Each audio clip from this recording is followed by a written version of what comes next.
Assalamualaikum warahmatullahi wabarakatuh. Bismillahirrahmanirrahim. Alhamdulillahi rabbil alamin. Wassalatu wassalamu ala ashrafil anbiya'i wal mursalin nabiyyina Muhammadin wa ala alihi wa sahbihi ajma'in. Rabbi shrah li sadri wa yassir li amri wahlul 'uqdatan min lisani yafqahu qawli, amma ba'du. Muslimin dan muslimat yang dirahmati Allah Subhanahu wa taala sekalian, alhamdulillah kita bersyukur kepada Allah Subhanahu wa taala yang telah melimpahkan rahmatnya, anugerahnya kepada kita, dapat sama-sama kita pada pagi ini kembali dalam siri kuliah kita berkisar tentang tauhid, iaitulah akidah kita mengesakan Allah Subhanahu wa taala. Perkara ini sangat penting dalam kehidupan kita, kerana sebagaimana kita bincangkan sebelum daripada ini, inilah perkara yang akan Allah Subhanahu wa taala nilai kita di hari akhirat kelak. Okey. Seorang hamba dia diciptakan untuk mengesakan diri atau mengesakan Allah Subhanahu wa taala dan mengabdikan diri kepadanya. Jadi tujuan asal, maksud utama dalam hidup ni kita kena senantiasa jaga, biar ada senantiasa seimbang antara sifat takut kita kepada azab Allah dengan harap kita kepada rahmat dan keampunan Allah. Pagi tadi saya kuliah, saya ibaratkan seperti orang timbang bola. Timbang bola ni nak kena seimbang supaya tidak ke kiri, tidak ke kanan. Dan sifat dia bukan kita boleh pegang bola tu letak kaki tau. Sifat dia kena timbang. Dan timbang tu setiap waktu, setiap ketika kita kena berjaga-jaga. Bukan sekali sepak je, okey dah tu, bola tu dia seimbang lah tu. Tak. Sifat dia, timbang ni, dia pergi, dia datang. Dia pergi, dia datang. Dia pergi, dia datang. Senantiasa. Begitulah hati kita yang senantiasa berbolak-balik. Kata Nabi SAW dalam doa yang diajar, Ya muqallibal qulub, thabbit qalbi ala dinik. Wahai Tuhan yang maha membolak-balikkan hati, tetapkanlah hatiku ni di atas agamamu. Sebab apa? Sifat hati tu berbolak-balik. Berbolak-balik macam timbang bola. Duk main timbang bola macam mana tak? Ingat mudah ke timbang bola? Orang tengok, alah gitu je. 10 je dia timbang, aku lebih lagi. 20 je timbang, aku hebat lagi. Setakat Ronaldo tu aku kacang lah. Cuba bagi bola, dia timbang 2 kali dia timbang tu ke laut tu. Sifat hati ni lebih payah daripada timbang bola. Nak elak ke kanan ke kiri tu, sifat kanan terlalu cenderung kepada rahmat Allah, ke kiri terlalu cenderung kepada azab Allah. Orang terlalu cenderung kepada rahmat Allah, dia sangka tak apalah, aku buatlah apa saja nanti masuk syurga dah aku ni confirm dah ahli syurga. Sifat orang cenderung kepada takut kepada azab Allah, aku ni banyak dosa ni, tak masuk dalam syurga aku ni, terlalu jahat dah, banyak dosa aku. Orang tu siapa putus asa dari rahmat Allah. Tak boleh juga. Kita duduk tengah-tengah tu senantiasa berada dengan 2 sayap yang tidak sengit sama sekali. Tapi sifatnya kena senantiasa kita ingatkan diri kita. Jadi bila kita datang dalam majlis ilmu belajar tentang tauhid ni, mudah-mudahan kita lebih dekat kepada Allah dan kita tahu menjaga diri kita sesuai dengan apa yang Allah Azza wa Jalla kehendaki, insya-Allah.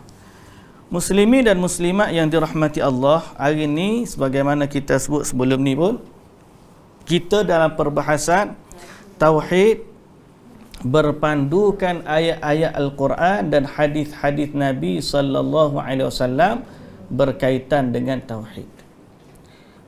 Kita nak masuk pada bab yang kedua hari ini, bab keistimewaan tauhid. dan dosa-dosa yang diampuni kerananya. Bab keistimewaan tauhid. Sebelum ni kita belajar tentang bab hakikat tauhid dan kedudukannya. Hakikat tauhid apa dia? Kita dah bincang. Dia adalah tujuan kita hidup, matlamat kita hidup, dan tugas utama yang perlu kita selesaikan selama kita hidup, dan kita tidak nak atau kita nak mati dalam keadaan bahawa Islam kita ni bertemu dengan Allah. Sekarang ni bab kelebihan pula. Maknanya kalau ada tauhid ni ada pada dia, apa yang dia dapat? Itu makna kelebihan tauhid. Siapa yang bertauhid kepada Allah, apa keuntungan yang dia dapat bila dia jaga tauhid dia? Bila dia mengesakan Allah, apa yang dia dapat? Itu makna keistimewaan tauhid dan dosa-dosa yang diampuni. Bab yang kedua ni cerita bab tu. Siapa yang dalam diri dia ada tauhid, yang ni mengesakan Allah, bila dia kembali kepada Allah nanti, apa yang dia akan dapat? Penting ke tak penting? Pentinglah. Penting untuk kita tahu hak kita, dan penting untuk kita tahu betapa besarnya keistimewaan tauhid ni. Baik. Kita baca ayat dan hadis yang ada berkaitan dengan perkara ini. Yang pertama adalah firman Allah Subhanahu wa taala. Allah Subhanahu wa taala berfirman dalam surah Al-An'am, surah yang ke-6 ayat 82. Apa kata Allah Subhanahu wa taala? Alladzina amanu wa lam yalbisu imanahum bidzulmin ulaika lahumul amnu wa hum muhtadun. Orang-orang yang beriman dan tidak mencampur adukkan iman mereka dengan kezaliman, dalam kurungan syirik, mereka itulah orang-orang yang mendapat keamanan, dan mereka itulah orang-orang yang mendapat petunjuk. Dalam ayat ni Allah Ta'ala bagi tahu pertama sifat orang-orang yang beriman tu macam mana. Kemudian Allah bagi tahu apa yang nanti dia akan dapat. Okey. Pertama sifat dia, alladzina amanu wa lam yalbisu imanahum bidzulmin. Orang-orang yang beriman dan tidak mencampur adukkan iman mereka dengan kezaliman. Iman mereka dengan kezaliman. Waktu turun ayat ni, para sahabat, kita pernah dengar kan hadis berkaitan dengan ni, sahabat-sahabat jadi bimbang. Maknanya dia faham orang yang beriman ni tak boleh buat salah sikit pun, kan? Sehingga mana ada orang beriman ni tak buat salah. Dia sangka kezaliman di sini adalah berbuat dosa. Ni orang yang beriman dan tidak berbuat zalim, mereka lah orang yang mendapat keamanan dan petunjuk. Jadi sahabat-sahabat kata, mana ada orang tak buat salah, sehingga mereka rasa berat. Bila Nabi SAW beritahu perkara ni, Nabi SAW kata, mu tak dengar ke perkataan Luqman?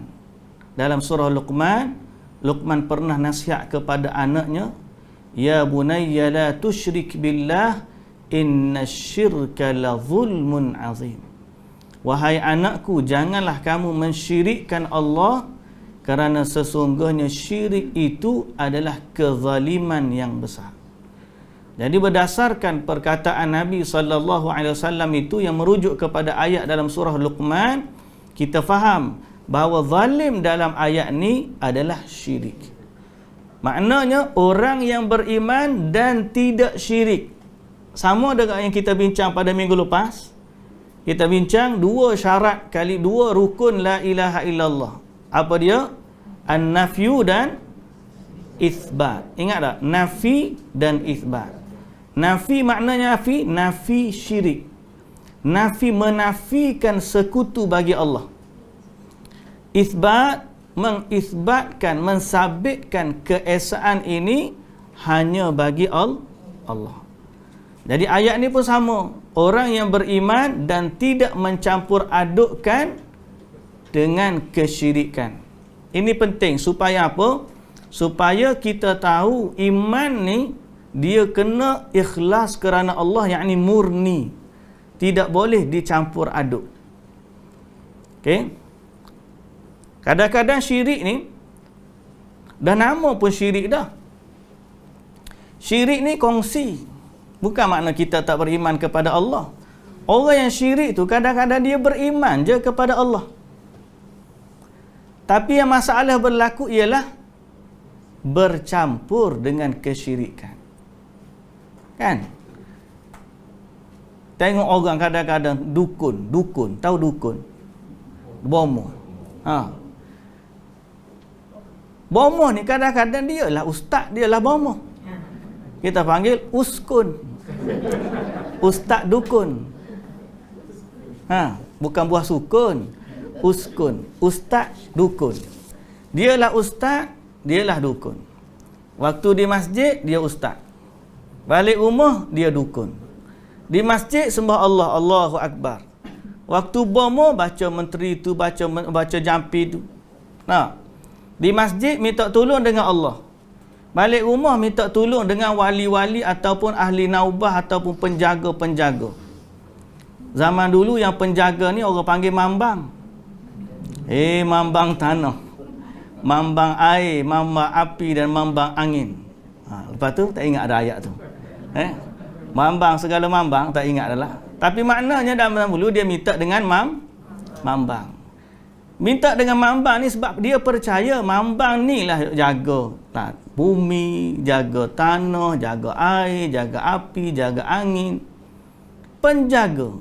Mambang-mambang ni siapa sebenarnya? Jin lah. Ada orang minta bantuan dengan jin, dia tak rasa dia ni melakukan kesyirikan sebab dia solat, dia juga reti mengucap. Yang ni bahaya. Allah Subhanahu Wa Taala letakkan syarat. Dalam ni pertama sekali orang beriman tidak boleh mencampurkan iman dengan syirik. Sebab tu kita orang tengok orang yang ahlu tauhid ni dia tegas. Tegasnya sehingga dia ni nampak memecahkan antara orang panggil pemecah belah masyarakat.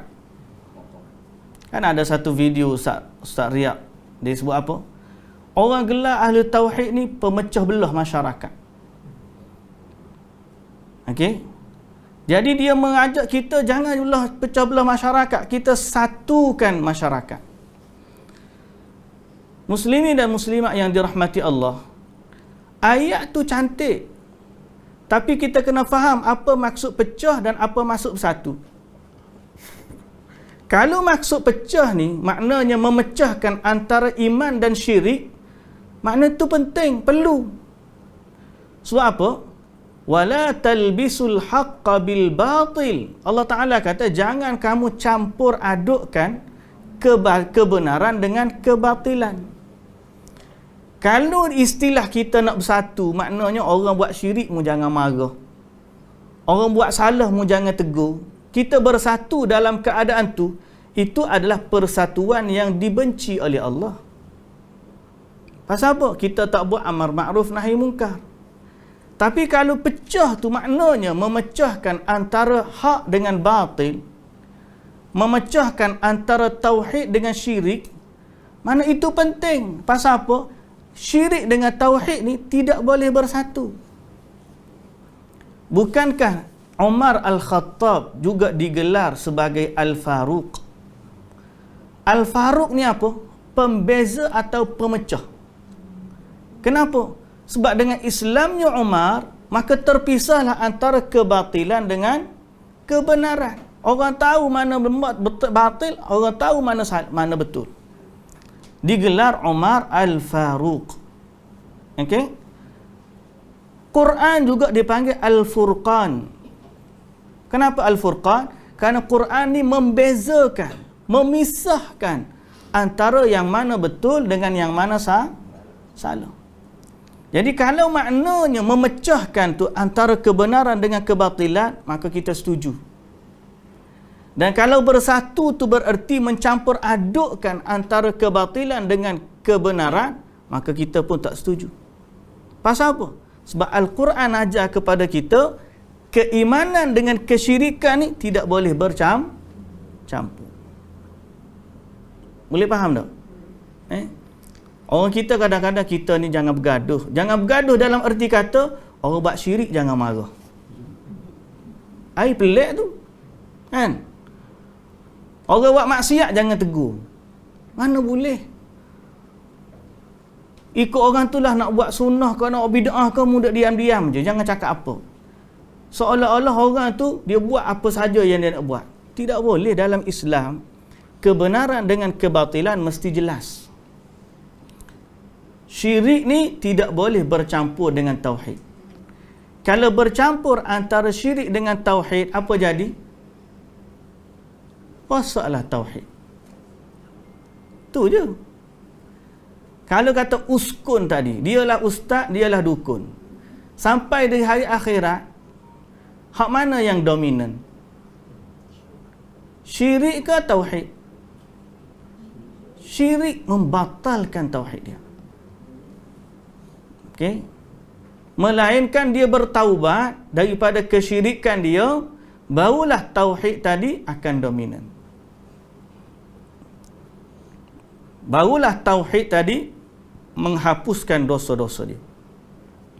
Tapi kalau dia tak bertaubat, dia bawa dua-dua, syirik pun ada, tauhid pun ada, bercampur aduk. Apa berlaku? Syirik tadi membatalkan semua amalan dia. Innallaha la yaghfiru an yushraka bihi wa yaghfiru ma duna dzalika liman yasha. Sebab tu dalam bab ni, saya ulang sekali lagi, kita mesti jelas, tegas dan tetap pendirian. Dalam soal tauhid dengan syirik tidak boleh bercampur. Kalau betul-betul orang tu nak jaga tauhid dia, apa saja yang melibatkan syirik, dia akan berlepas diri daripadanya. Sebagaimana kata Nabi Ibrahim AS, innani bari'un mimma tusyrikun. Inni wajjahtu wajhiya lilladzi fatara as-samawati wal arda hanifa wa ma ana minal musyrikin. Wa ma ana minal musyrikin. Aku tidak termasuk dari orang musyrik. Nabi Ibrahim ni dia berlepas diri daripada kesyirikan. Dia tengok kaum dia semua bintang, dia kata bintang ke tu Tuhan. Bila bintang tu hilang, dia kata aku tak nak sembah sesuatu yang hilang. Bila dia tengok bulan cantik, inilah Tuhan, kaum dia kata. Jadi bila bulan pun terbenam, dia kata aku pun tak nak sesuatu yang hilang tu menjadi Tuhan. Terbenam tu menjadi Tuhan. Esok naik pula matahari. Matahari pula Tuhan, pasal dialah paling besar. Antara bintang dengan bulan dan matahari, mataharilah yang paling besar sekali. Tiba-tiba matahari yang besar pun terbenam juga. Jadi kata Nabi Ibrahim, aku berlepas diri dengan apa yang kamu syirikkan. Maknanya penting kita berlepas diri dari syirik. Jangan campur-campur. Tauhid ni tak boleh bercampur. Kena firm, tegas. Apa-apa yang melibatkan syirik, kita berlepas diri.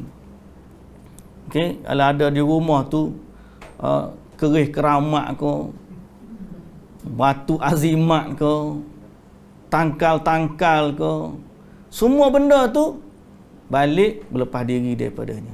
Buang. Kadang-kadang orang kita ni tak apa, ni penjaga kita ni. Bila nama penjaga tu, ada dah tu unsur-unsur dia tu. Saya mengajar, lepas mengajar dia kata, Ustaz, saya dulu ada cicing, tok saya bagi, dia kata. Kena jaga molek cicing ni. Pasal cicing ni lah, dia memberi kebaikan kepada kita dan keluarga kita. Dia punya iktiqat pada cicing tu. Saya kata tak boleh. Pasal apa? Kalau kamu anggap cincin tu berkuasa, maknanya telah meletakkan sesuatu setanding dengan Allah. Kena berlepas diri, buang benda tu. Kalau tak berani buang sendiri, pergi jumpa ustaz mana-mana, baca zikir apa semua sekali, buang. Pasal apa? Berlepas diri dari syirik. Jangan campur-campur. Saya tauhid pun ada, tapi hak ni pun kena jaga juga pasal ni buah tok nenek dulu ni. Orang dulu lagilah. Zaman kita tak belajar syirik ni, tak belajar tauhid ni, syirik tu dianggap macam benda yang tidak menyalahi tauhid. Seolah-olah uskun tu, ustaz dukun tu, dah. Kalau kita panggil Tok Bomo ya kita ni. Usmoh, usmoh pula. Ustaz Bomo. Maknanya apa? Ada orang panggil istilah kampung dulu perah hantu raya. Tujuan dia apa? Nak jaga kebun lah, jaga keluarga lah, jaga macam-macam lah, dianggap penjaga. Dianggap penjaga. Benda ni apa hukum dia? Syirik. Tak boleh main-main. Jangan campur-campur. Orang yang betul tauhid dia Allah, sensitif. Dia panggil seolah-olah satu nila setitik rosak susu sebelanga. Syirik tu ibarat nila. Kalau setitik je masuk dalam susu, habis rosak susu sebelanga. Jadi bila kita tengok benda-benda syirik, kita rasa tak seronok. Tak boleh pergi. Bukan kita nak buat, kita tengok orang buat pun kita rasa tak boleh pergi. Okey. Satu hari saya dekat kampung. Ada kampung saya ni dekat dengan Thailand lah, Siam. Pasir Mas lah kampung saya ni. Siam tu kira tidak jauh mana, tapi ada lagi tempat yang sebelah dengan Pasir Mas tu dia panggil Tumpak. Tumpak ni, kawasan ni orang Siam pun ramai. Siam Buddha lah maknanya, orang Siam tu keturunan Buddha.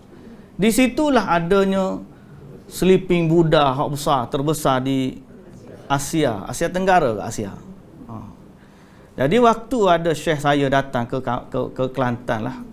Jadi dia pun kata, marilah nak pergi jalan. Kita pun dah fikir, aku nak pergi jalan mana tempat aku ni. Kita kan tak tahu tempat pelancongan tempat kita. Kita memang biasanya orang ni pergi jalan kampung orang. Dia tak jalan kampung dia. Jadi bila syekh mari Pasir Mas, bawa Kelantan, bawa pergi PCB, bawa mana, dia kata tempatmu tak ada ke tempat jalan-jalan. Kata kalau orang mari tempat aku, dia mari tengok sleeping Buddha tu je. Bawa lagi. Allahu Akbar. Dia masuk je rasa, tak boleh. Cepat-cepat keluar. Tak tenang. Tak boleh pasal apa? Tak boleh tengok benda syirik. Kita ni happy pergi kat Batu Ke tu, naik tangga, dia siap naik tangga ambil gambar. Pasal apa? Kita rasa boleh. Tak. Kita kalau betul tauhid kita tengok orang sembah selain dari Allah, kita rasa sedih, susah hati, tak seronok. Kita rasa sedih tu untuk dia, macam mana orang ni dia boleh sembah sesuatu selain dari Allah. Hati kita pun rasa tak tenang. Pasal apa? Dalam hati kita ada sifat benci kepada kesyirikan. Tak boleh terima. Pasal apa? Ayat ginilah, ayat surah Al-An'am ayat 82. Allazina amanu wa lam yalbisu imanahum. Dia tidak mencampur adukkan iman dia dengan syirik. Jadi apa solusi dia? Berlepas diri.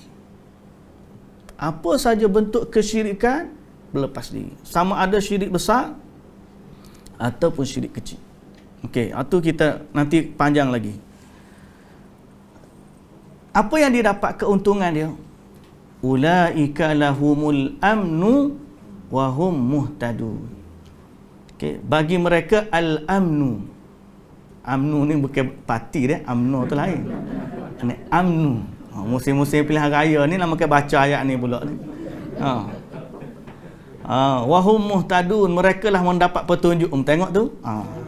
Siapa guna ayat ni untuk kempen parti dia? Parah benar. Akhirat nanti kena jawab dengan Allah berat ni. Amnu di sini maknanya keamanan. Keamanan. Bukankah kita mendengar ayat, banyak ayat, alladzina amanu apa tu? Bala man aslama wajhahu lillahi wa muslimun falahu ajruhu inda rabbih wala khaufun alaihim wala hum yahzanun. Mereka tidak bersedih dan tidak berduka cita. Pasal apa? Pasal mereka aman dari neraka Allah. Itu makna dia. Orang yang beriman dan tidak mencampurkan keimanan mereka dengan kesyirikan, pertama sekali dalam topik kita ini, mereka mendapat keamanan. Keamanan daripada apa? Daripada apa? Keamanan dari azab Allah. Keamanan dari kemurkaan Allah. Orang ni aman daripada bala dan juga azab di akhirat nanti. Adapun di dunia ni diuji itu benda biasa. Bukan kata kalau dia beriman dia tidak akan diuji. Tak. Aman di sini maksud dari azab. Adapun ujian, nabi-nabi pun kena di atas dunia ni. Maka lagi tinggi kedudukan iman seseorang, lagi beratlah ujian di dunia yang Allah Ta'ala bagi, supaya pahala dia jadi lebih banyak dan kedudukan dia lebih tinggi. Baik. Yang kedua dia dapat apa? Wahum muhtadun. Mereka mendapat petunjuk. Orang yang menjaga tauhid, insya-Allah Allah bagi kepada dia petunjuk. Dia jaga la ilaha illallah, tak nak syirik. Insya-Allah Allah akan bagi kepada dia petunjuk. Macam mana dia nak dekatkan diri kepada Allah Subhanahu wa taala. Macam mana dia nak dekatkan diri kepada Allah Subhanahu wa taala. Baik. Kemudian hadis pula, kita masuk kepada hadis. Dari Ubadah bin As-Samit radhiyallahu anhu menuturkan, Rasulullah sallallahu alaihi wasallam bersabda dalam hadis riwayat Imam Bukhari dan Muslim. Asyik kena ni. Tak apa. Asal jangan terkejut, tak apa. Okey. Baik. Man syahida an la ilaha illallah wahdahu la syarika lah wa anna Muhammadan abduhu wa rasuluh wa anna Isa abdullah wa rasuluhu wa kalimatuhu alqaha ila Maryam wa ruhum minh wal jannatu haqqun wan jannatu haqqun wan nar haqqun adkhalahu Allahul jannata ala ma kana minal amal. Muttafaqun alaih. Atau kama qala an-nabiy sallallahu alaihi wasallam. Barang siapa yang bersyahadah, mengucapkan, mempersaksikan alla ilaha illallah wahdahu la syarikalah, bahawa tidak ada Tuhan yang berhak disembah melainkan Allah, satu-satunya dan tiada sekutu baginya, wa anna Muhammadan abduhu wa rasuluh, dan Muhammad adalah hamba dan rasulnya, wa anna Isa abdullahi wa rasuluh, dan bersaksi juga bahawa Isa adalah hamba Allah, rasulnya, wa kalimatuhu alqaha ila Maryam wa ruhum minh, dan kalimahnya yang disampaikan olehnya kepada Maryam serta ruh dari ciptaannya, wal jannata haqqun, dan bersaksi juga bahawa syurga itu benar, wan nara haqqun, neraka pun benar, maka Allah pasti memasukkannya ke dalam syurga sesuai dengan amalan yang telah dilakukannya. Okey, faedah yang ketiga ni, hadis ni faham Siapa yang mengucap betul-betul mempersaksikan la ilaha illallah wahdahu la syarikalah wa anna Muhammadan abdullahi wa rasuluh, Nabi Isa pun hamba Allah dan rasulnya, dan kalimah yang Allah Ta'ala campurkan kepada Maryam. Kemudian syurga tu benar, neraka tu benar. Siapa yang mempersaksikan perkara ni, maka dia akan masuk syurga berdasarkan apa yang telah dia lakukan. Maknanya apa? Ini kelebihan tauhid yang ketiga dalam bab kita ni. Apa poin yang kita dapat ni? Kalau dia jaga tauhid, dia dapat apa? Pertama, dia dapat aman. Kedua, dia dapat petunjuk. Ketiga, dia dapat apa? Dapat syurga. Mana kelebihan tauhid yang ketiga, siapa yang menjaga tauhid, maka insya-Allah dia akan masuk syurga. Itu kelebihan tauhid yang ketiga. Okey.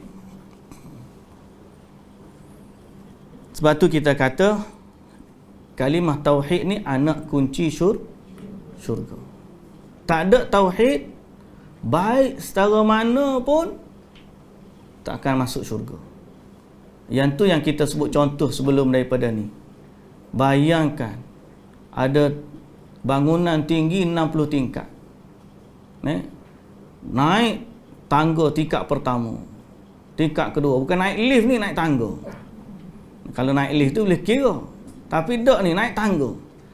Tengah naik tangga tu gak ambil barang A, ambil barang B, naik tangga kedua, kutip pula sampai ketiga. Sampai tangga ke-60 tu banyak hak dia kutip-kutip daripada tangga bawah lagi. Pasal apa? Nak naik ke tingkat 60 tu. Pasal dia nak masuk tingkat 60 tu. Siapa-siapa di pintu tingkat 60 tu, tengok-tengok lah poket, kunci tertinggal.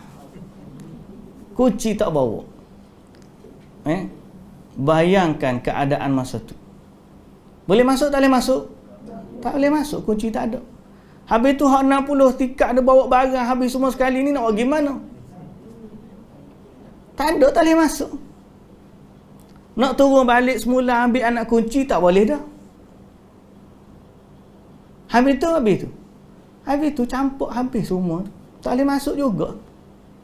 Dia ada satu je exit tepi tu, pintu keluar. Ni pintu masuk, pintu keluar bangunan. Ujung bangunan masuk neraka. Itulah perumpamaan kita dan tauhid. Kunci tu kalimah tauhid. Pintu masuk kita nak masuk tu syurga. 60 tingkat hak kita nak naik tu slow-slow tu umur kita. Pintu keluar tu bila kita nak masuk syurga tak boleh, orang pun suruh keluar. Dengan semua barang-barang yang kita bawa tu kena campak jadi haba'an mansura, seperti debu-debu yang berterbangan. Habis tu ujung pintu tu gimana? Tak boleh masuk syurga, satu je tempat dia. Duduk di neraka. Apa paling penting? Tak kira banyak mana bawa pun barang selama 60 tingkat kita duk naik tu, umur kita 60 tahun, hak paling utama sekali ialah kunci tauhid. Tak kisahlah kunci tu amu ambil tingkat 1 ke, ambil kunci tu tingkat 2 ke, atau ambil kunci tu tingkat 60 ataupun 59. Ada je anak kunci, dia jumpa kunci tu tingkat 59. Mana seumur hidup dia tak kenal Allah, sampai umur 59 kenal Allah, 60 mati. Ada tak anak kunci? Ada. Yang penting ada anak kunci. Tak kisahlah ambil mana. Jangan pula duduk tingkat pertama ambil anak kunci, sampai tingkat 40 nya pergi buang anak kunci. Ada juga orang macam tu. Elok-elok dah pegang anak kunci, sampai tingkat 40 dia pergi buang anak kunci. Nampak tak analogi perumpamaan kita dengan tauhid? Berapa ramai orang mula-mula okey atas agama fitrah dia. Fitrah okey. Sampai 40 dia pergi belajar ilmu pelik-pelik pula. Jumpa ayah pen, umur 40 tahun dia jumpa ayah pen. Campak kunci yang betulnya, dia ambil kunci dengan ayah pen. La ilaha illallah. Sampai atas tingkat 60, Allah Ta'ala tanya mana kunci betul, tak ada. Ayah pen bagi ada. Ayah pen lagi, masuk dengan ayah pen. Jaga, jangan syirik kepada Allah. Kunci itu tak kekal dengan kita. Kita kena jaga sampai akhirnya. Ni kita kadang-kadang sedih orang tu dia umur 40 dia nak taubat. Tauhid dia okey dah sebenarnya, cuma dia masalah amal dia kurang. Mungkin umur dia hidup ni dia sibuk dengan kerja, sibuk dengan bisnes, sibuk dengan keluarga. Lupa nak mengaji, lupa nak cara-cara semayang hak betul. Dia pun masih merasa semangat nak mengaji. Umur 40 ataupun umur 55 dah, pencen. Aku nak mengaji tadi. Tiba-tiba jumpa dengan ustaz hak salah. Taufik dah ni, taufik.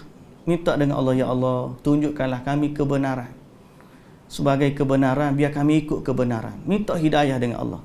Sebab kita bimbang, dia tak tahu, fragile. 60 tahun dia sibuk dengan kerja. Umur pencen baru minat nak mengaji agama. Jumpa-jumpa orang semisal ayah pen. Ajar benda-benda syirik.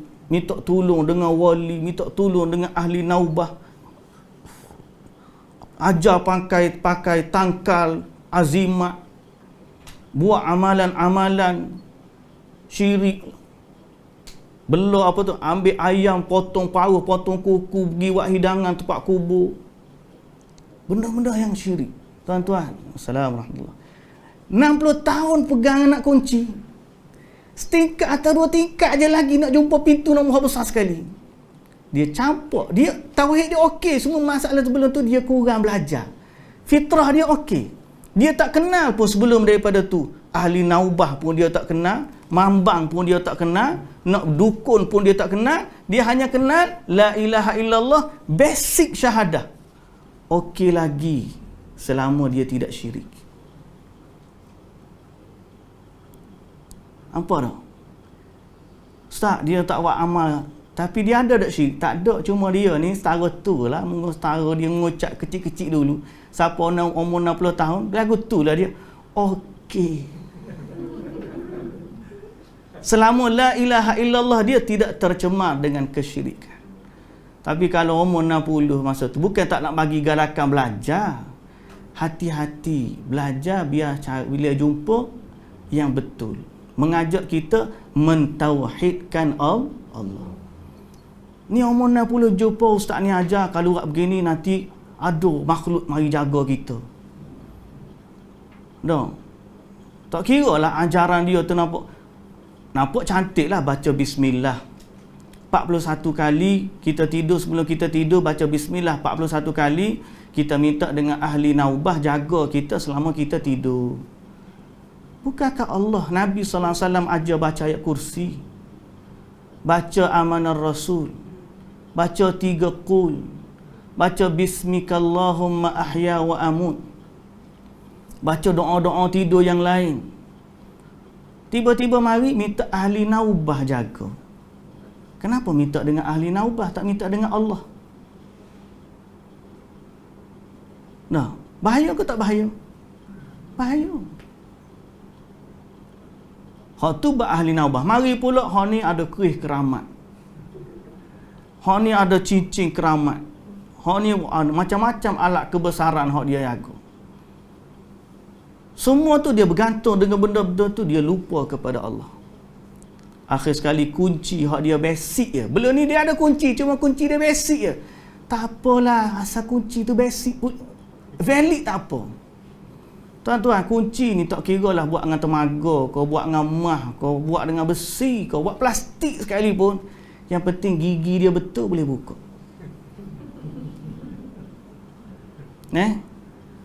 Kunci ni dia kena gigi dia betul je. Tiba-tiba bagi kunci lain. Kita kalau dengar bicara bab syirik ni, Allahu Akbar, takut pasal apa? Bila kita belajar ni kan, kita jadi naik bimbang macam manalah orang-orang dulu, masyarakat kita dulu. Banyak sangat elemen-elemen kepercayaan hak kita panggil hak istilah nenek moyang lah, istilah adat dan sebagainya. Kepercayaan-kepercayaan yang bila kita cek balik, dia ada unsur percaya kepada selain Allah. Bahaya ke tak bahaya? Jadi sebab tu saya kata, ambil analogi tadi, kalau betul-betul nak masuk syurga, jagalah tauhid yang benar sampai kita mati. berlepas diri dari kesyirikan, walaupun syirik itu kita tengok okey je, tak ada apa, dia baik je. Syirik lain, soleh lain. Soleh ni beramal ibadat, syirik ni bahagian tauhid dia, akidah dia. Jaga, insya-Allah. Okey, mudah-mudahan Allah jaga hati kita dengan tauhid. Jadi poin nombor 4 apa dia? Poin nombor berapa? 3 Dia dapat syurga. Hadis yang seterusnya. Hadis ni Nabi sallallahu alaihi wasallam bersabda, juga riwayat Bukhari dan Muslim, fa innallaha harrama 'alan nar man qala la ilaha illallah yabtaghi bidzalika wajhallah. Sesungguhnya Allah mengharamkan kepada neraka, okey, sesiapa yang mengucapkan la ilaha illallah kerana mencari wajah Allah semata, yakni ikhlaslah. Siapa yang ikhlas kata la ilaha illallah, mengharapkan redha Allah, maka dia dapat apa yang keempat? Diselamatkan dari api neraka.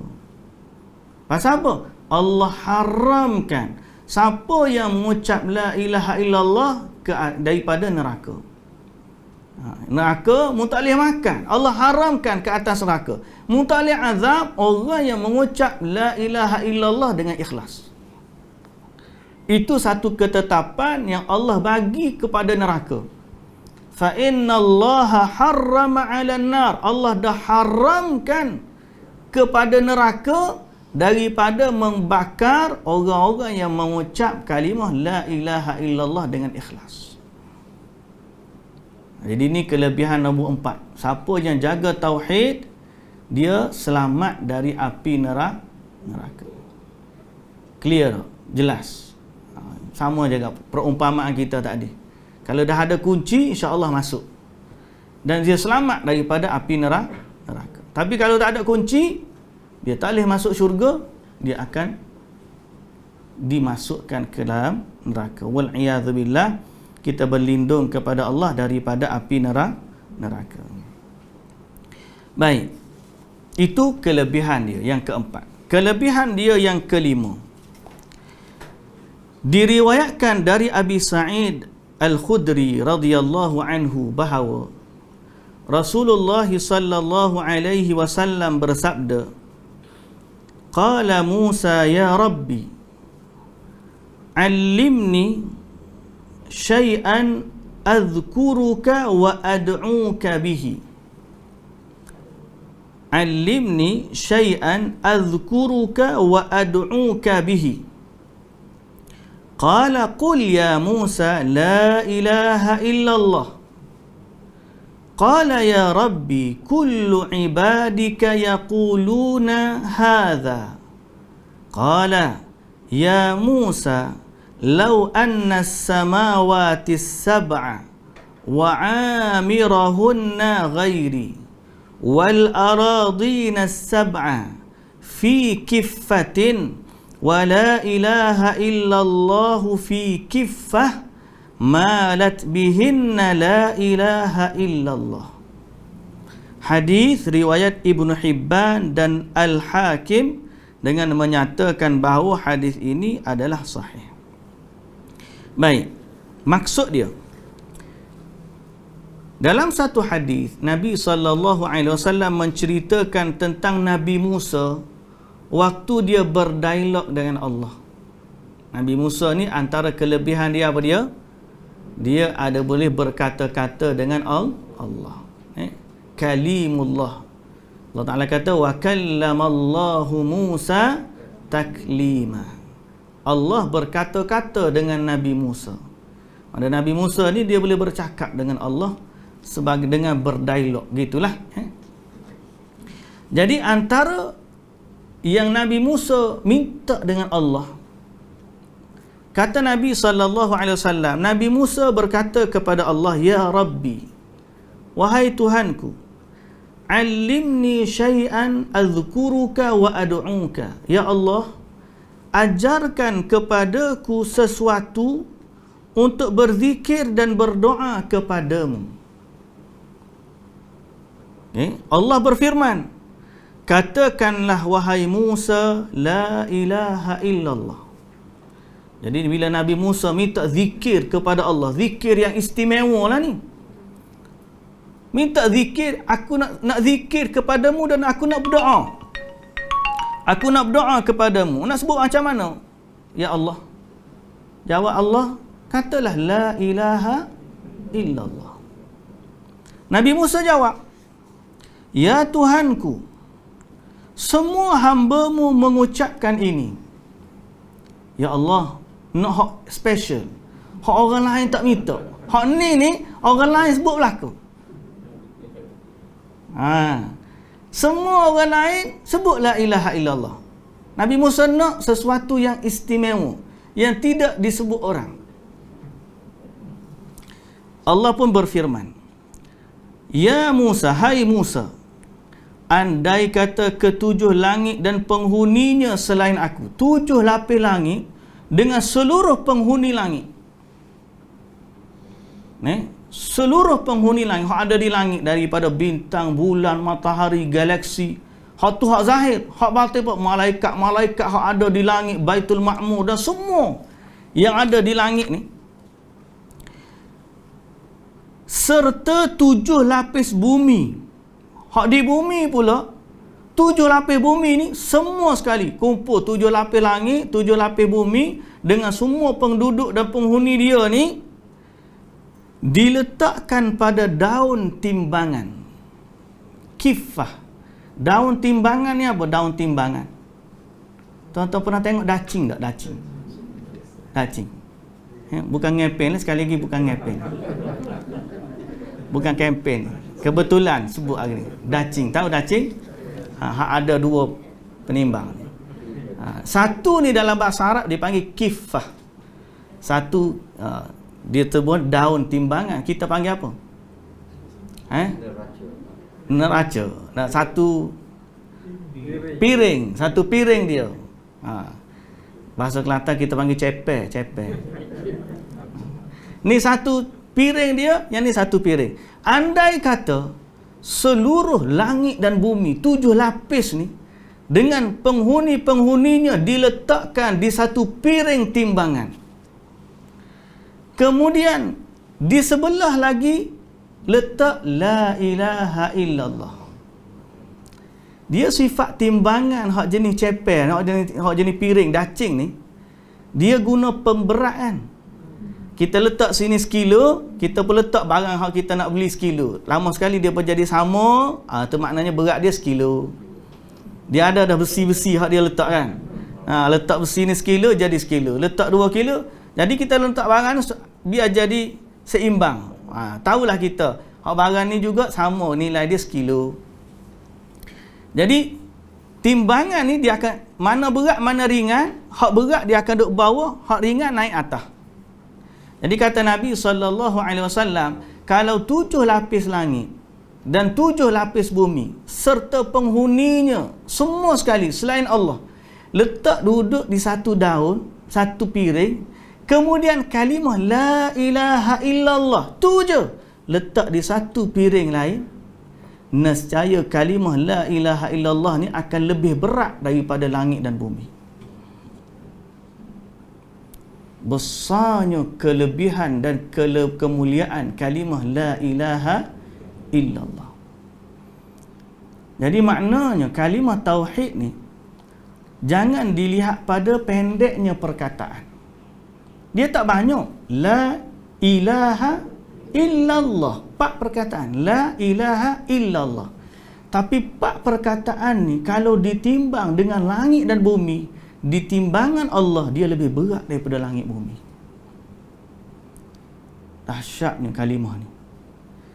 Dan inilah juga menunjukkan bahawa faedah daripada hadis ni, selain daripada kita kata keutamaan dan keistimewaan tauhid, faedah daripada hadis ni juga selain daripada bab tauhid adalah bab doa dan zikir. Kerana Nabi Musa minta dengan Allah Apa dia yang aku nak doa dan nak zikir? Allah kata la ilaha illallah. Jadi maknanya sebaik-baik zikir dan doa adalah la ilaha illallah. Sebab tu orang buat tahlil tu kita jangan marah. Sebab dia ucap sebaik-baik zikir. Kan Imam tu berkata afdalu zikri fa'lam annahu la ilaha illallah. Tepuk la ilaha illallah. Betul lah sebaik-baik. Hak dia sebut tu betul. Tahlil pun betul, kita setuju. Cuma hak kita tak setuju ialah amalan berkumpul-kumpul kemudian dengan zikir yang tidak terpandu dengan ajaran sunnah Nabi sallallahu alaihi wasallam. Ada siapa tepuk meja, ada siapa zikir dekat muka pintu, akak-akak kepala siapa hujung pintu dah bergerak masa zikir dia. Dan macam-macam lagi. Kalimah la ilaha illallah tu sebenarnya bagus, tak ada masalah. Tapi cara diucapkan dan bagaimana kita amalkan dia, itu perlu kepada panduan sunnah. Okey? Ini juga menjadi jawapan kepada orang-orang yang kata sebaik-baik zikir adalah Allah, Allah, Allah, Allah, Allah, Allah. Kalaulah zikir Allah, Allah itu lebih utama daripada la ilaha illallah, nescaya itulah yang Allah bagi tahu kepada Nabi Musa.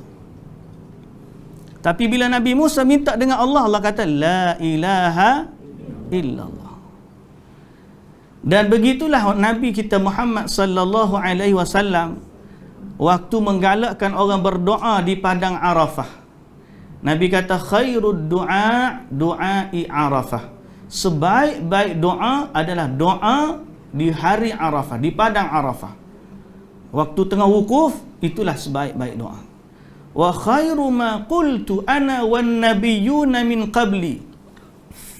Dan sebaik-baik apa yang aku kata dan nabi-nabi sebelumku kata ialah la ilaha illallah wahdahu la syarikalah lahul mulku wa lahul hamdu wa huwa ala kulli syai'in qadir. Itu sebaik-baik doa yang Nabi kata. Jadi ini menolak dakwaan setengah daripada kumpulan-kumpulan zikir yang duk sibuk dengan zikir Allah, Allah, Allah, Allah, Allah, Allah. Kita tidak menolak Allah tu nama Tuhan. Boleh je sebut, tapi ada ke tak panduan daripada Nabi sallallahu alaihi wasallam supaya orang sebut zikir Allah ni sebut nama Allah saja, Allah, Allah, Allah, Allah. Tak, kita kena buat lebih daripada tu. Apa dia? Zikir ni kena diiringi dengan pujian. Kita sebut Allah ni sebab apa? Ni kita sebut tu puji Allah ni. Okey? Puji Allah. Kena ada sifat pujian tu baru jadi baik. Maknanya kita sebut subhanallah, maha suci Allah dari kekurangan. Maha suci Allah dari kesyirikan. Kita kata subhanallah. Kalau kita sebut alhamdulillah, segala puji bagi Allah. Kalau kita sebut Allahu Akbar, Allah Maha Besar, Allah Maha Besar, ada sifat puji. Itulah yang diajar oleh Nabi kita Muhammad sallallahu alaihi wasallam. Nabi tak pernah ajar sahabat-sahabat dia, mari kita zikir kepada Allah, kita duduk ramai-ramai sebut Allah, Allah, Allah, Allah. Tak. Tapi kena diiringi dengan pujian. Apa dia? Maha suci Allah. Apa dia? Segala puji bagi Allah. Apa dia? Allah Maha Besar. Subhanallah walhamdulillah wa la ilaha illallah. Tidak ada Tuhan yang berhak disembah melainkan Allah. Allahu Akbar. Itu makna dia pujian bagi Allah. Okey? Berat lagi dia tak sebut nama Allah, dia sebut dhamir je. Dhamir tahu, kata ganti nama. Hu. Ada. Kita sini tak jumpa dah. Dhamir tu kata ganti nama dalam bahasa Arab. La ilaha illahu. Tidak ada Tuhan yang berhak disembah melainkan dia. Maka dia pun ambil kalimah dia tu isyarat kepada Allah. Hu. Maknanya dia. Dia tu siapa? Kenapa nak kena sebut dia, tak sebut Allah terus? Tak, dia kata pasal kalau sebut la ilaha illallah, tuan-tuan perasan tak? Kalau kita zikir pagi petang pun, waktu dia tulis zikir pagi petang, la ilaha illallah wahdahu la syarikalah, lahul mulku wa lahul hamdu wa huwa ala kulli syai'in qadir, dalam bracket 100 kali. Kita pun lama 100 kali ni. Dah tak? Kalau pak subhanallah wa bihamdihi tu 100 kali. Cepat je subhanallah bihamdihi, subhanallah bihamdihi, subhanallah. Siapa agak 100, tapi tain la ilaha illallah wahdahu la syarikalah, lahul mulku wa lahul hamdu wa huwa ala kulli syai'in qadir. Kita ambil 10 ajalah. Baik ngaku.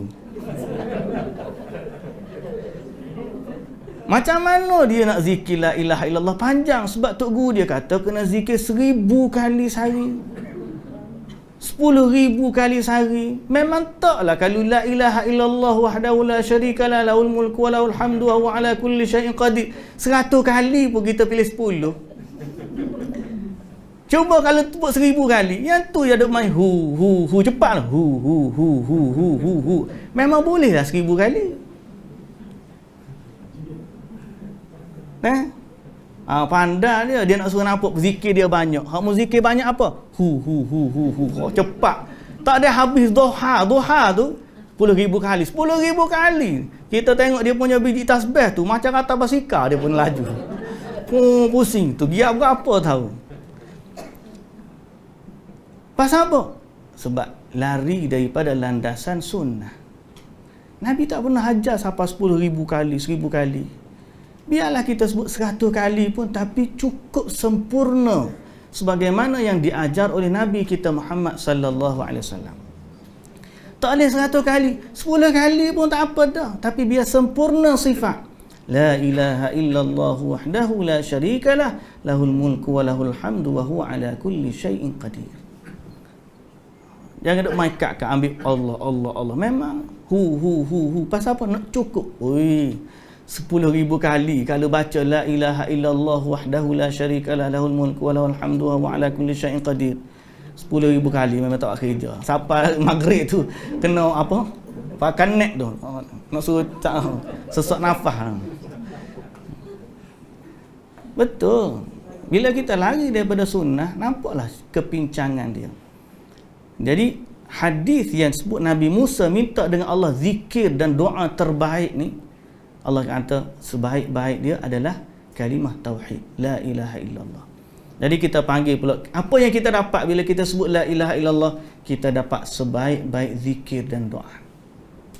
Dan kita dapat zikir yang timbangannya di akhirat lebih berat daripada 7 lapis langit dan 7 lapis bumi. Mana kalimah la ilaha illallah ni. Dan berat tu sampai peringkat tuan-tuan yang dirahmati Allah. Ada hadis di mana Nabi sallallahu alaihi wasallam sebut dalam hadis yang diriwayatkan oleh Imam Ahmad, ada seorang lelaki didatangkan di mahkamah Allah, di pengadilan Allah. Datang, dia ni tak ada amalan baik melainkan 99 catatan dia semua buruk. Lalu diletakkan 99 catatan dia di piring keburukan. Sehingga Allah Ta'ala tanya, ada tak yang kamu tak buat tercatat dalam ni? Mana kamu dizalimi? Apakah kamu rasa dizalimi? Maknanya catatan daripada 99 sebenarnya kamu tak buat. Dia kata tak ada. Semua hak ada tu memang aku buat. Ni? Ada tak hak malaikat pula? Hak kamu buat malaikat tak tulis. Dia kata tak ada juga. Semua tulis belakang dah. Nah. Lalu Allah Ta'ala kata, tak, hari ni kamu tidak akan dizalimi. Lalu ada satu perkara diletakkan di piring kebaikan dia. Apa dia? Kalimah la ilaha illallah. Allah Ta'ala kata hari ni tidak akan dizalimi seseorang pun. Betul kamu buat jahat banyak dulu, tapi kamu ada kebaikan. Apa dia kebaikan kamu? Kamu ni ngucap dulu la ilaha illallah. Maka diletakkan la ilaha illallah di piring kebaikan. Hak ni je ada. Hak sebelah buruk ni 99 catatan.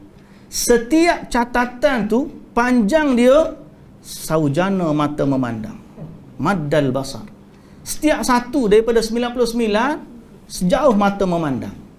ada 99. Hak piring kebaikan ni ada satu je, la ilaha illallah. Sehingga dia kata, atastahzi'u bi ya Allah, kamu nak main-main ke aku?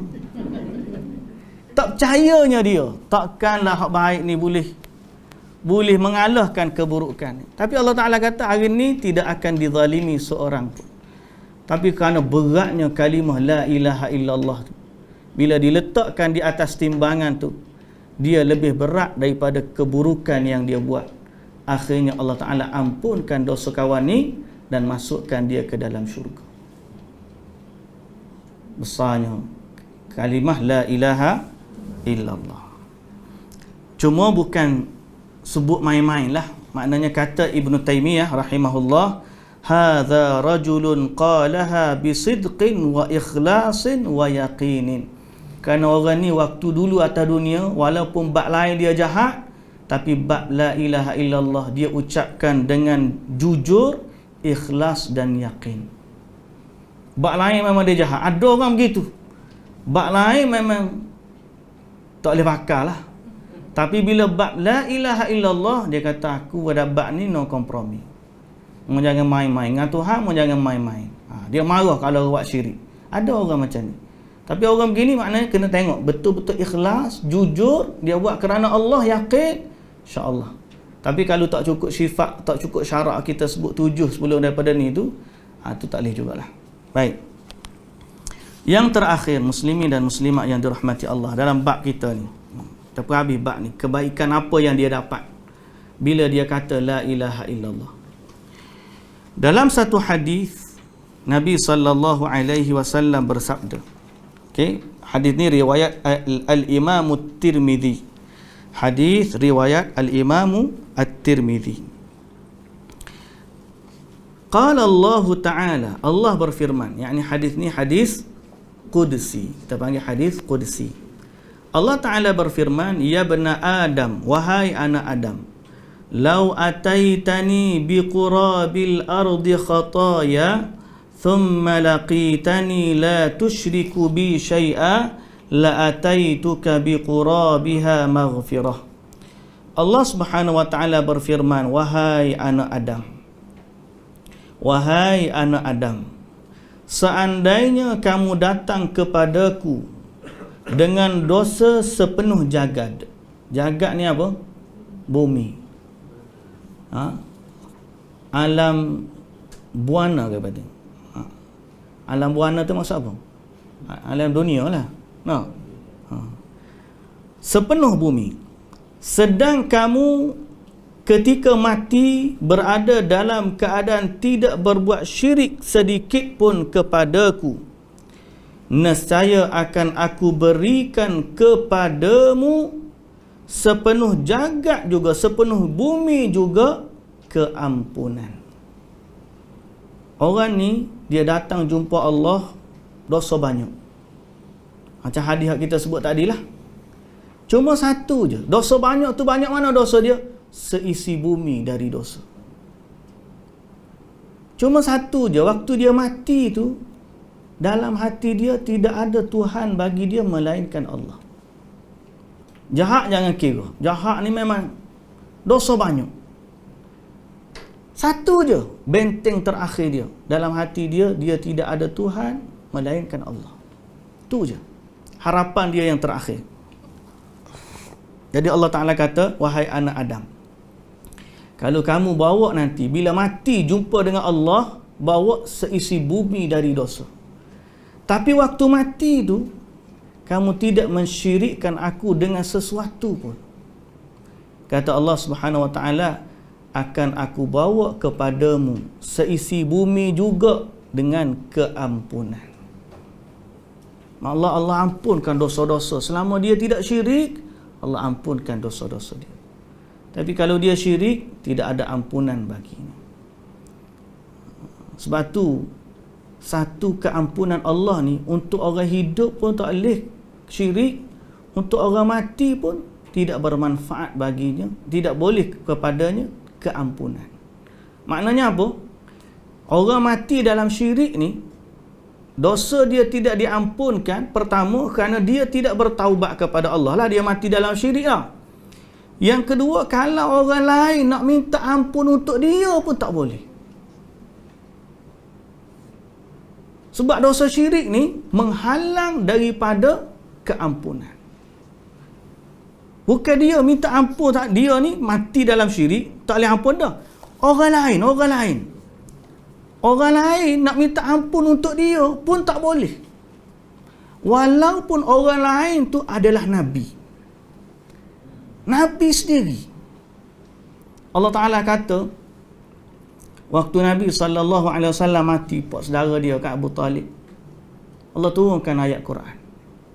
Ma kana lin nabiyyi walladzina amanu an yastaghfiru lil musyrikin walau kanu uli qurba min ba'di ma tabayyana lahum annahum ashabul jahim. Boleh rujuk dalam surah Taubah, rujuk dalam surah At-Taubah nombor ayat 113. Nombor ayat 113. Allah Ta'ala kata, ma kana lin nabiyyi walladzina amanu an yastaghfiru lil musyrikin. Tidak boleh bagi Nabi dan orang-orang yang beriman meminta ampun bagi orang-orang musyrik. Nabi pun tak boleh minta ampun untuk dia. Kalau dia mati dalam syirik, dia pun tidak diampunkan, malah orang minta keampunan pun Allah tak akan bagi untuk dia keampunan. Walaupun yang minta tu orang setinggi martabat Nabi.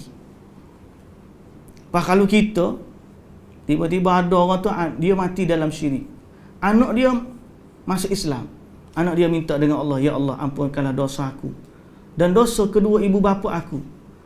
Waktu anak dia doa tu, Allah tak terima keampunan, Allah tak bagi keampunan kepada ibu bapa dia. Sebab apa? Ibu bapa dia mati dalam keadaan syirik. Tapi kalau orang tu beriman kepada Allah, dia mendapat hak untuk diampunkan. Dia istighfar pun Allah terima, orang lain istighfar untuk dia pun Allah terima. Dia mati beriman kepada Allah, cuma dosa dia banyak macam orang tadi. Tiba-tiba mari seorang, ya Allah ampunkanlah dosa orang ni, Allah terima. Ya Allah ampunkanlah dosa orang ni, Allah terima. Sebab tu kita waktu kita solat jenazah, sebenarnya itu adalah syafaat kita. Kita nak tolong dia. Bila orang solat jenazah ni, sebenarnya kita tolong orang mati ni biar dia kembali kepada Allah dalam keadaan diampunkan dosa. Sebab tu kita doa bila orang mati solat jenazah, kita doa apa? Allahumma ighfir lahu warhamhu wa'afihi wa'fu anhu. Dengan syarat tu ya, dia orang beriman. Kalau dia ada dalam diri dia kesyirikan, mintalah doa panjang mana pun Allah Ta'ala tak akan ampunkan. Pasal apa? Pasal syarat nak terima keampunan ni mesti dalam diri dia ada tauhid. Tu kena jaga betul-betul. Kalau tergelincir tauhid, Nabi istighfar pun Allah Ta'ala tak akan terima. Macam Abu Talib lah, Abu Talib pak saudara Nabi. Sedih Nabi, sayang, jangan kira Nabi sayang kepada Abu Talib. Dia minta dengan Abu Talib sikit, tak apa ya. Wahai pak cik, kata la ilaha illallah, hak lain aku akan minta dengan Allah. Kata ni je, la ilaha illallah. Tapi alangkah ya, sedihlah, tapi qaddar Allah mentakdirkan Abu Talib tidak beriman. Dia kata ala millati Abdul Muttalib, aku mati di atas agamanya Abdul Muttalib. Nabi tak boleh buat apa. Nabi tak boleh buat apa. Pak cik dia lagi, hak tolong dia lagi. Apa yang menghalang istighfar Nabi kepada pak cik dia? Dia tak ada tauhid. Jadi kita ni kena jangan ingat, hati-hati. Keistimewaan tauhid yang keberapa dah? Keenam adalah dia menghapuskan dosa. Kalau tak ada tauhid, dosa tidak akan diampunkan Allah. Sama ada dia sendiri minta ampun ataupun orang lain minta ampun. Tapi kalau dia dah buat syirik, tiba-tiba dia nak taubat waktu dia mati, waktu dia hidup lagi, boleh ke tak boleh? Boleh. Selama dia belum lagi meninggal, itu peluang untuk dia bertaubat dari kesyirikan. Makna di sini ialah orang mati dalam keadaan syirik, barulah terhalang daripada keampunan. Tapi kalau dia belum mati, dia bertaubat dari kesyirikan, maka insya-Allah Allah boleh mengampunkan dosa syirik itu. Dengan syarat dia sendirilah bertaubat kepada Allah dan kembali kepada tauhid.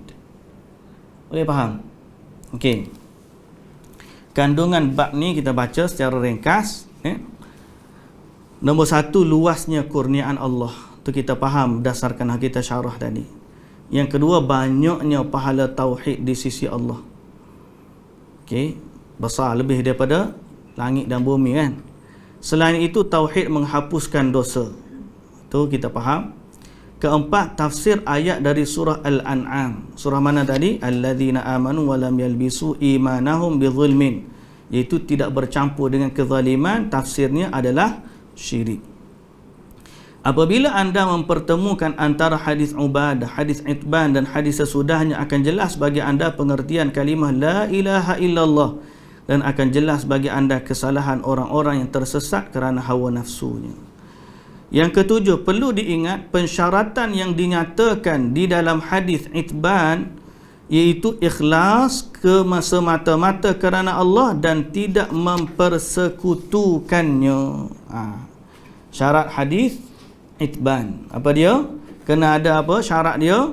Ikhlas kerana Allah Subhanahu wa taala. Okey. Yang seterusnya, okey, hadis Itban tu hadis ya betari bidzalika wajhallah, hadis nombor 2 kita baca tadi. Yang seterusnya, para nabi perlu diingatkan pula akan keistimewaan la ilaha illallah. Ini kita ambil nombor 8 ni, cerita Nabi Musa pun Allah peringatkan Nabi Musa tentang keistimewaan la ilaha illallah. Yang ke-9, bahawa berat timbangan la ilaha illallah mengungguli berat timbangan seluruh makhluk. Padahal banyak di antara orang yang mengucapkan kalimah tersebut ringan timbangan kebaikannya. Okey, beratnya timbangan la ilaha illallah. Yang ke-10, dinyatakan bahawa bumi itu 7 lapis seperti halnya langit. Okey. Yang ke-11, langit dan bumi ada penghuninya. Itu kita fahamlah. Yang ke-12, menetapkan sifat-sifat bagi Allah, berbeza dengan pendapat Asy'ariyah.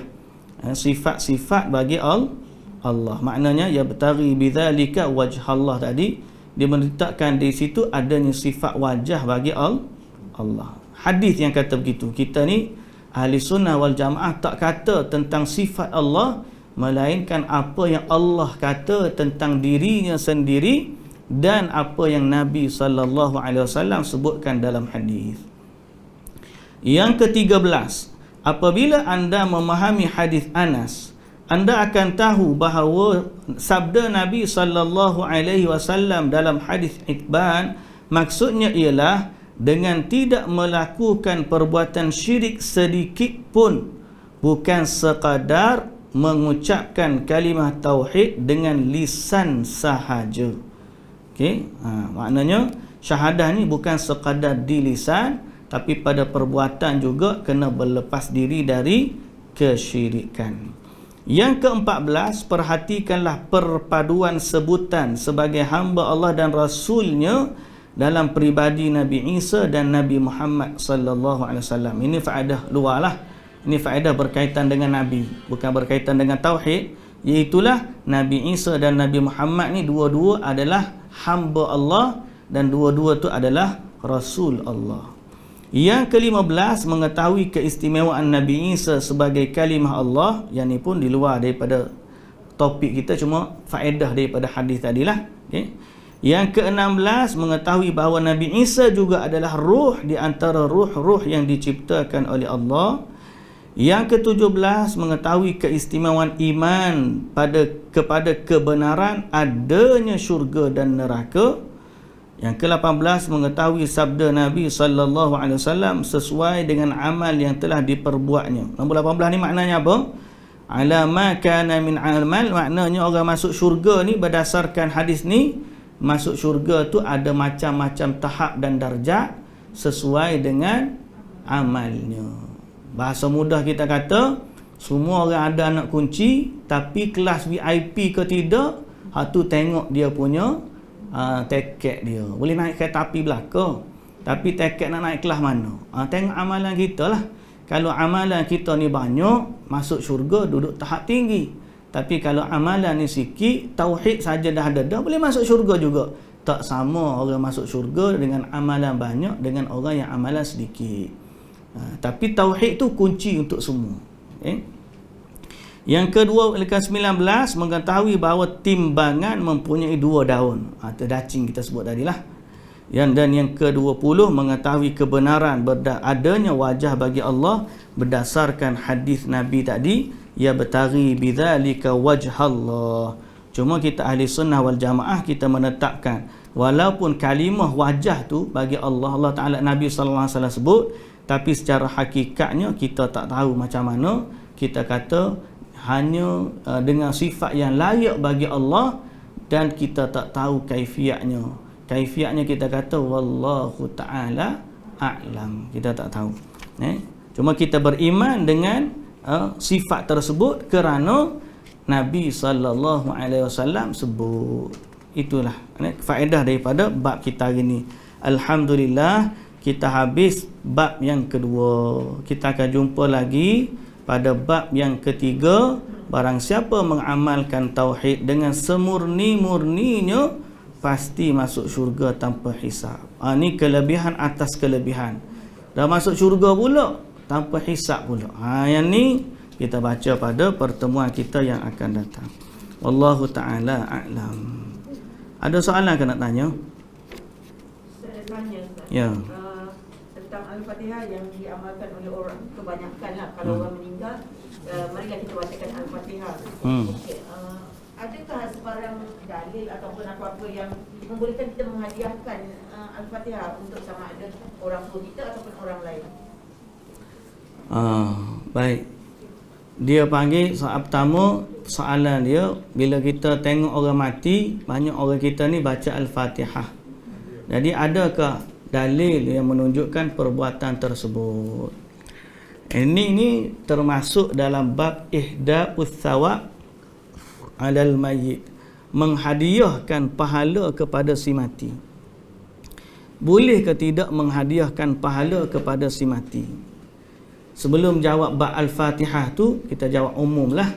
Jawapannya boleh, tapi dengan perkara-perkara yang ditetapkan oleh agama sahaja. Seperti contoh, bila orang tu mati, dia belum lagi haji, kita boleh buat haji, niat pahala haji tu pergi ke dia. Pasal apa? Sebab itu ada dilakukan oleh sahabat di hadapan Nabi sallallahu alaihi wasallam. Okey, bab istighfar tadi, kita minta ampun untuk si mati, boleh. Pasal apa? Sebab itu jelas ada perintah daripada Nabi sallallahu alaihi wasallam.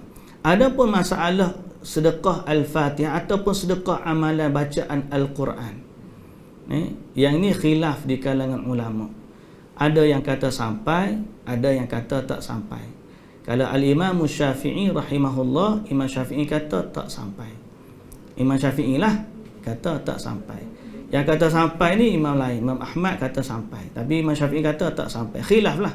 Baik, kalau pun kita terima pahala dia sampai, cara mana yang dimaksudkan sebagai sedekah bacaan tu? Orang kita ni dah jadi tabiat pula, bila dengar kematian Al-Fatihah.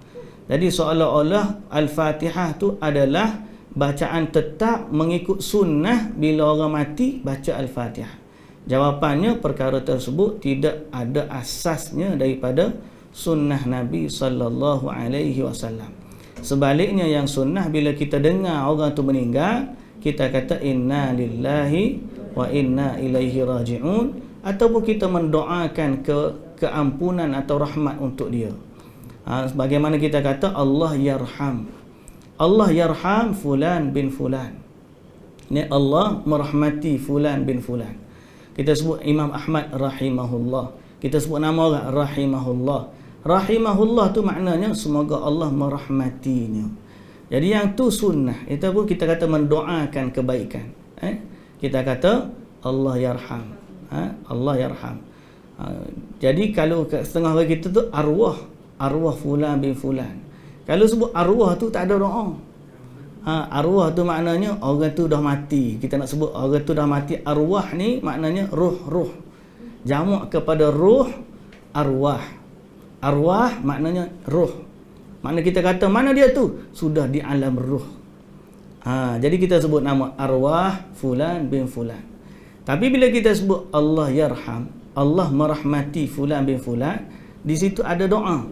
Semoga Allah merahmati orang fulan bin fulan. Itu doa. Dalam bahasa Arab pun kita guna lafaz jazam, rahimahullah. Tapi dalam bentuk doa. Dalam bentuk doa. Jadi kalau kita nak betul doa atau nak bagi fadilat ataupun kebaikan kepada orang mati, kita boleh bagi dengan cara yang disyariatkan. Tu titik duduk situ. Kita tak boleh bagi melalui cara yang kita rasa sampai. Tapi Nabi SAW tak bagi tahu. Kita tak boleh juga ukur. Dah kalau haji pun terima, umrah pun terima, benda lain pun terima jugalah. Tak boleh. Kalau kita ikut begitu, jadi semua amalan yang dia tak buat masa hidup tu kita boleh qada untuk dia. Jadi kalau dia tak semayang, kita tolong semayang. Kalau dia tak ngaji, kita panggil pula upah orang ngaji untuk dia. Gapo lagi kita? Dia tak sedekah. Kalau sedekah tak apa juga, kita boleh sedekah. Sampai pula sebab tu ada dalam hadis.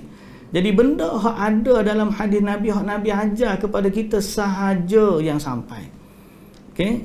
Yang Nabi SAW tak sebut, tak ajar, tak buat dan sahabat-sahabat lain pun tak buat, maka kita tawakuf. Kita kata hak ni kita tak berani kata sebab Nabi tak ayat. Kalau benda ni sampai, nescaya sahabat lebih dulu buat daripada kita. Ni sebab sahabat lebih suka kepada amal ibadat daripada kita. Sahabat ni dengan kita ni, kita kena tahu sahabat dengan kita ni jauh bandingan sikap suka ibadat dia. Ni Zainab siapa semayang malam di masjid tu ikat tali. Punyalah semangat nak semayang, ikat tali. Kalau letih pegang tali tu semayang. Kuatnya sampai Nabi kena kata, "Mah, berhenti jangan buat gini. Semayang sekadar hok cekak aja." Tahu cekak? Larat. Semayang sekadar kemampuan. Alaikum ma tutiqun. Kamu kena semayang sebagaimana yang kemampuan kamu. Pasal apa? Sahabat ni dalam bab ibadat semangat. Bab puasa, Abdullah ibn Amr puasa, tiap-tiap hari puasa. Nabi kata jangan. Sebaik-baik puasa Nabi Daud. Sehari puasa, sehari buka. Dia kata dulu aku mampu lebih daripada tu. Bila Nabi kata puasalah 3 hari sebulan, dia kata aku mampu lebih daripada tu. Pada Nabi kata puasalah 1 hari buka, 1 hari, itulah sebaik-baik puasa Nabi Daud. Dia kata aku mampu lebih daripada tu. Nabi kata tak, hak ni hak paling baik sekali. Tak ada dah lebih daripada ni. Maknanya sahabat ni dalam beramal sungguh. Jadi kalau dia tak buat, maknanya Nabi tak suruh buat lagi. Tak ada istilah aku nak buat dulu. Mungkin sahabat dia tak nampak kot ni, aku nampak. Dia tak ada istilah tu. Sebab sahabat ni dia punya cara nak buat baik, masya-Allah. Ni zikir dia tengok orang kaya berzikir, dia berzikir. Kan kita tahu orang miskin, orang kaya berlumba nak ibadat kan. Siapa orang miskin pergi ngadu kepada Rasulullah, "Ya Rasulullah, zahaba ahlud duthur bil ujur." Rasulullah, orang kaya dah pergi meninggalkan kami dengan pahala. Apa sebab pula? Kami semayang, dia semayang. Kami puasa, dia puasa. Tapi bab sedekah, dia puasa, kami tak boleh sedekah. Nabi ajar kepada dia, "Nah, aku ajar kepada kamu, kalau kamu buat lebih daripada pahala sedekah dia. Dan tidak ada yang boleh mengalahkan pahala kamu sehingga dia buat seperti kamu juga." Seronok orang miskin. Pasal berlumba buat ibadat. Nabi ajar lepas semayang, subhanallah 33 kali, alhamdulillah 33 kali, Allahu Akbar 33 kali. Orang kaya tengok buat juga. Nah, siapa mengadu pula orang miskin kepada Nabi? Nak buat lagu mana lagi Rasulullah? Rasulullah kata, itulah tak apalah, itu kelebihan yang Allah bagi kepada dia. Tapi nak sebutnya orang miskin ni, waktu dia nak berlumba amalan dengan orang kaya, dia pergi tanya Nabi dulu. Dia tahu dia kurang amalan, dia pergi tanya Nabi dulu. Nak buat macam mana Rasulullah biar kami boleh. Kalau pak kita tak pakat buat lah, takkan Nabi kata salah. Ibadat je ni. Nah, dan nak buat baik okey. Tak, sahabat dia tahu macam mana nak beramal. Kita kena tahu nature sahabat beramal ni lebih rajin daripada kita. Kalau mu kata mu ni zikir 1000 kali sehari, sahabat lagi rajin daripada tu. Cuma dia tak zikir 1000 kali sehari. Dia ni khatam Quran seminggu sekali, 3 hari sekali. Hak zikir Quran, abang zikir tu hak 1000 kali tu, berapa kali mu khatam Quran? Kalau sibuk dengan baca Quran, tak ada nak berzikir 1000 kali sehari ni. Kalau 3 kali khatam sekali, makna satu hari kena baca 10 juzuk. Kita nak baca sejuzuk sehari pun kokak. Ada benda hak Nabi suruh baca Quran ni hak jelas-jelas. Bacalah. Tak pula. Pasal apa? Nak ambil hak mudah. Mudah. Hak ni kena betul. Bismillah. Betul bismillah pun seminggu nak baca. Lepas tu alhamdulillah sebulan. Duk main ha tu. Sebulan tak lepas lagi. Memang taklah payah. Kali mudah ya. Sebab tu antara sebab amalan-amalan macam ni mudah diterima oleh masyarakat sebabkan dia bersifat mudah. Tak kena belajar. Masuk sini, hari ni masuk tu level tinggi lalu. Pasal apa? Siapa dia nak halang kita baca 1000 kali Tapi kalau baca Quran, selagi tak kena tu bunyi angin duk tekuk alhamdulillah, ha pedas. Macam kita bedah. Alhamdulillah. Ustaz nak betul tu sebulan tak tubik lagi huruf ha. Payah tak payah. Batulah orang yang belajar Quran ni tak banyak. Poin kita ialah sahabat lagi rajin ibadat daripada kita. Kalau sahabat tak buat, bukan makna sahabat tak jumpa, kita jumpa tak. Melainkan sahabat tahu itu bukan satu perkara yang disyariatkan. Tu je jawapan dia. Kalau benda tu syariat, sahabat buat dulu lagi daripada kita. Lau kana khairan ma sabaquna ilaih. Jadi berbalik kepada doa tadi, kalau orang meninggal sebutlah inna lillahi wa inna ilaihi raji'un dan iringilah dengan doa. Adapun kalau nak baca Al-Fatihah kau gapo semua tu ada khilaf di kalangan ulama, tapi bukanlah maksudnya waktu orang mati tu kita baca Fatihah tak. Tapi perbahasan tu kalau kita tiba-tiba waktu tu kita teringat ke mak ayah kita baca Quran, kita niat pahala tu ke dia, yang tu perbahasan dia duduk situ. Bukan bila orang mati kita automatik baca Fatihah nak sedekah, yang tu tidak ada dalam sunnah. Wallahu ta'ala alam. Kedua belah dah cerita ni. Minta maaf lah setakat tu lah. Wallahu ta'ala alam. Subhanakallahumma wa bihamdika asyhadu an la ilaha illa anta astaghfiruka wa atubu ilaik. Assalamualaikum warahmatullahi wabarakatuh.